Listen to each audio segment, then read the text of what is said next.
I've had the Piantor Pro now for almost 6 months. And here's the 6 months later update. Did my verdict change from my initial review? No, it hasn't. This is why this 6 months later update is kind of short. Why? Because I don't have a lot of things to say about it. I still like it. I still use it every day.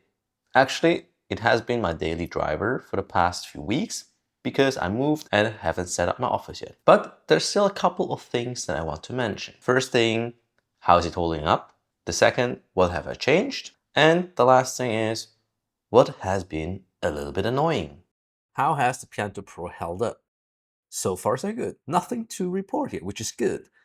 It still looks and feels like it did when I got it 6 months ago. Rubber feet are still attached.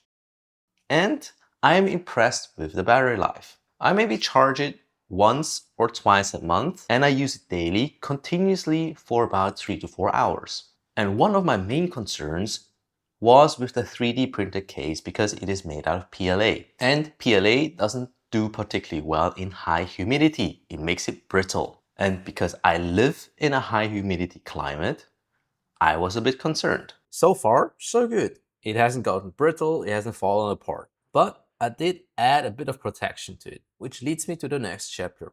What did I change? The little bit of protection I added is I sprayed the PLA case with a thin layer of lacquer. It's supposed to help with UV protection as well as moisture protection, just to extend the longevity of the case. And if you spray multiple thin layers, the texture and the appearance is not affected by the coating at all. Then the second thing that I changed is I added metallic stickers to the bottom of the case so that I can use it with the mount that I 3D printed for the ZSA Voyager. I picked the diameter of the stickers so that it fits exactly into the protruding feet of the mount.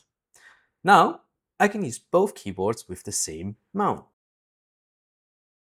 And the last thing is something I'm actually still working on. It has to do with the home row mods, in particular with the shifts.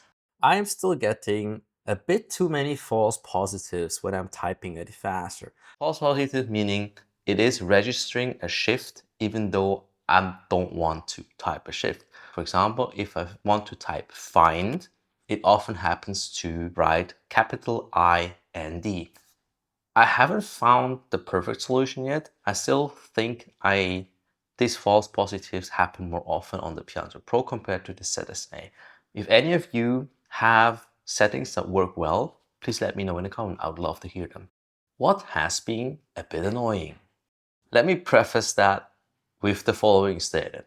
I still prefer wireless over wired keyboards. But I noticed that when the Piantor Pro goes into sleep after prolonged inactivity, I often catch myself wanting to type something starting with a letter on the right keyboard, only to not get any response.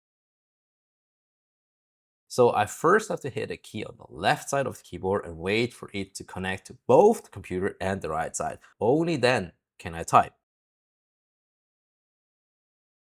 It might only take a second or two, but this is enough that I actually often just use the laptop's keyboard to type something very quickly. Perhaps there's something in the setting that I can change. I need to look into it. And lastly, some bad news. What I was initially afraid of has finally started to become true. I did notice that I'm slower and struggle with accuracy when typing on my laptop's keyboard. I still can, but it now feels a bit unnatural.